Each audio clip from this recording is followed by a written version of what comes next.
The Pallof press is an excellent anti-rotational exercise for your core. It is also really good if you have low back pain and doing sit-ups or any movement where you're bending your spine is painful. This is a very good, choice to start with to strengthen your core. So you can do it at a cable machine or with a resistance band that's anchored at about waist to rib height. You're gonna position yourself so that your shoulder is facing the anchor. Grab the handle, pull it out in front of you, and going forward and back, you want the line of the cable to be so it's just going in front of your body when your arms are slightly bent. So you're going to start off, get a good strong base of support. You want your feet about shoulder width apart, strengthen your core or tighten your core. And then what you're going to do is you're just going to straighten your arms out in front of you and bring your hands back to your chest. So you're just bending the arms, straightening the arms. This doesn't look like much, but what's happening is the resistance on the band or the machine is trying to pull you back that way.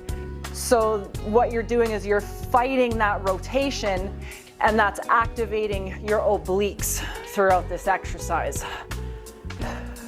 Make sure you breathe, perform the movement at a moderate pace, whatever feels most comfortable for you. For how you grab onto the handle, I find it the most natural to have the hand closest to the machine be the one that's holding the handle, and then take your other hand and just place it over top and hold it like that. Here's a view from the side so that you can better see how I'm lined up with the machine, or if you're using a band, the anchor point. So when you pull the handle in front of your body, you want the cable to be in a straight line like this. You don't want to be way up in front of the anchor point or way behind. You just want to find a comfortable spot to line yourself up so that you can perform the movement. And that's how you do a Pallof press. If you liked this video and found it helpful, please like and subscribe. Thank you for watching.